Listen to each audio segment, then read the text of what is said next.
So for the fifth time in a row, the Bank of England has increased the base rate of interest. It's now standing at 1.25%. So the meeting they had today on the 16th of June 2022, they voted by a margin of 6-3 to increase it by 0.25 percentage points. So from 1% to 1.25%. That's where we are right now.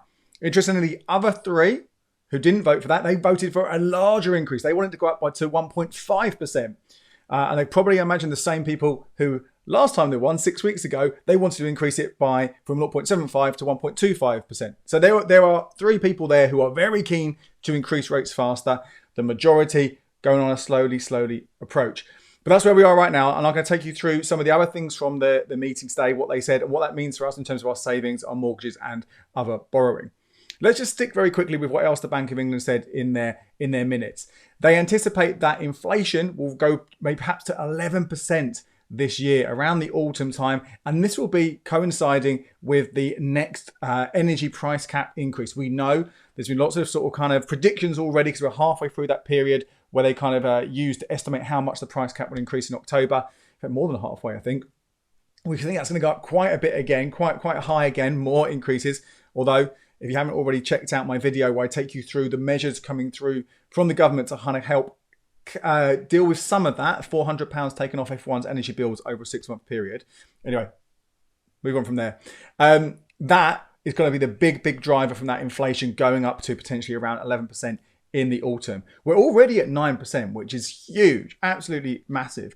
So this is kind of it's going to get worse and worse and worse. And obviously I know there's a lot of frustration from people. Whenever I do these videos, I'm sure it'll be again, talk about inflation, there'll be comments below saying, that's a joke, it's way more than that. Because in many ways it is. That rate of inflation really is just based on a set basket, they call it. There's a good number of items in there. Physical items, services, all kind of stuff. They're in this and they measure that year by year on how much they've gone up. But obviously for some people, certain products, that inflation is felt much higher. And I don't know about you, but certainly see it in the supermarket, particularly, and we've seen it at the petrol pumps and obviously in our energy bills. They're really driving it. That 9% right now, that 11%, that's obviously an average. Something's really high. And that is going to continue. Okay, so we are going to see this inflation carrying on throughout the rest of 2022. And then because of that, also in the minutes, it kind of is, we kind of knew this anyway, the anticipation that we will see further base rate increases as the year goes on. Now, the next meeting is taking place in August and there's another one in September.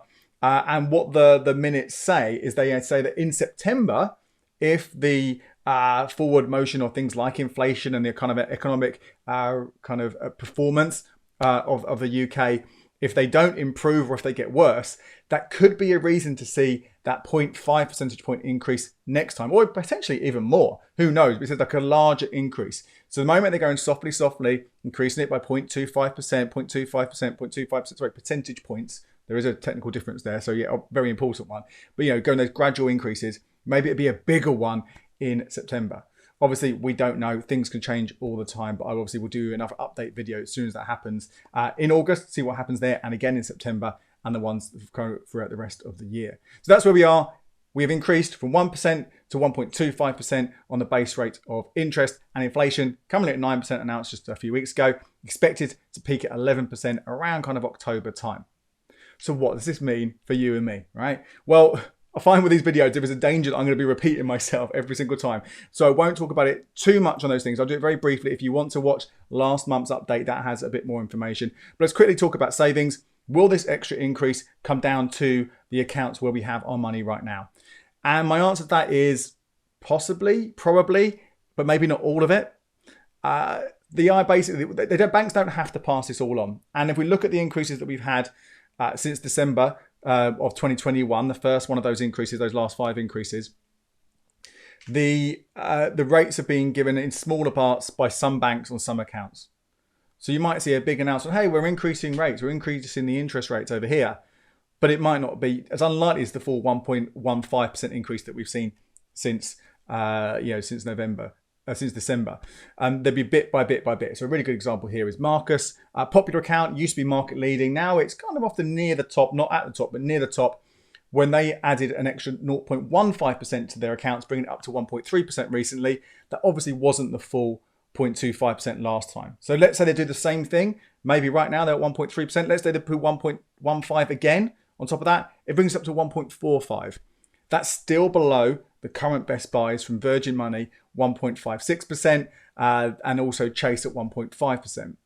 What I imagine we'll start to see is that gap getting closer and closer and closer. So we have more accounts around that 1.5% rate. Easy access I'm talking about here, obviously. We could well see, I don't really anticipate Chase putting any more on top of their rate right now, because it's taking 3 to 5 weeks for you to open an account right now. So they don't want to encourage even more people to try and get on the wait list. They've got a lot of people. I think they're quite happy with the number of people they've got, and they're going to kind of sit pretty on it. Maybe I'll be wrong. Maybe they would increase it for existing customers and not worry too much about the wait list people. But I don't think that will happen. I don't think that Virgin Money will nudge things up anymore either. They've gone quite a big jump from them from 1% to 1.56%. I think they'll sit there for now, top of the table again. I think they're probably quite happy with that. But the other ones catching up.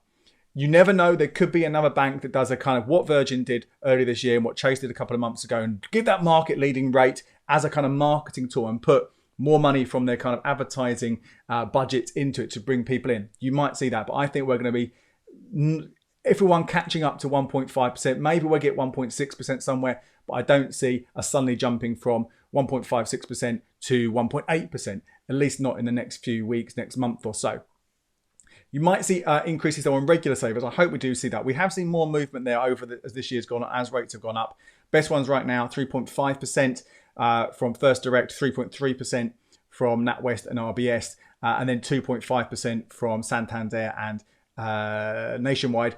Then below that, it's all quite low. So I think we might see some of those other ones, some of the building societies maybe starting to push up a little bit more. But again, nothing too drastic, I'd have thought. Now let's talk about mortgages. Again, it's the same thing I say every single time there's one of these increases. If you are on a tracker mortgage, you will almost instantly see this extra 0.25 percentage points added onto the rate that you're paying, which means your bills will go up. And apparently on an average mortgage, it's going to be around sort of 20 to 30 quid extra a month. That's on this particular increase. And the important thing to remember here is this isn't in isolation. We had one 6 weeks ago, and then 6 weeks before that, and 6 weeks before that. There was a 1.1, the rates have gone, the base rate has gone from 0.1% to 1.25% over 5 months, six-month period. That is a lot to actually add on. That could well be an extra 100 quid every single month, well over £1,000 on your tracker mortgages. If you're on a variable rate mortgage, this is basically the standard one, which if you're not on a fix or not on a tracker, you're kind of placed on this one. They're often the most expensive ones anyway. And they also can increase, and they likely will increase. They might not pass on the full amount. They might only put on some of it because it's already quite expensive. But again, they will also jump up again by this amount. If you're already fixed, nothing to worry about for the duration of your fix. But of course, if we are, going back to what I said at the beginning, anticipating further base rate increases in this year, it could well hit 2.5% next year. That's some speculation out there, maybe even higher if things continue, if inflation continues to be high for a long, long period. Then, you guys might want to start thinking about, when does your fix end? And if it's in the next 6 months, then you can go out and look at deals right now. Okay, don't think, it's too late now because the rate's gone up. What if they go up again? It's not too late for that next increase. So go and have a look and see if you can get a fixed deal now that will last for 6 months if your fix is due to end in under 6 months' time.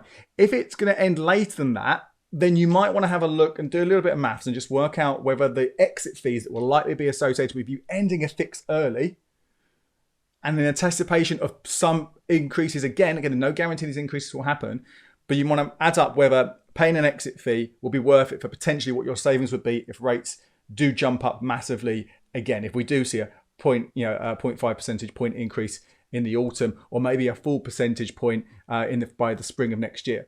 Those are things to have a look at. And again, do your research on this, read up more about it. In terms of the kind of other kind of things where we borrow, your credit cards, your loans and stuff, if you've got one of those already, well, that's not going to change. They might change the rate on your credit card. But again, the really important thing here, if you possibly can, is to clear it every single month so you don't get charged interest at all. So that shouldn't really matter. I would really encourage you not to use credit cards if you don't think if you're going to use them for things you can't afford. But likewise, if you have got big debts already, try and get those 0% deals. Try and move it over there.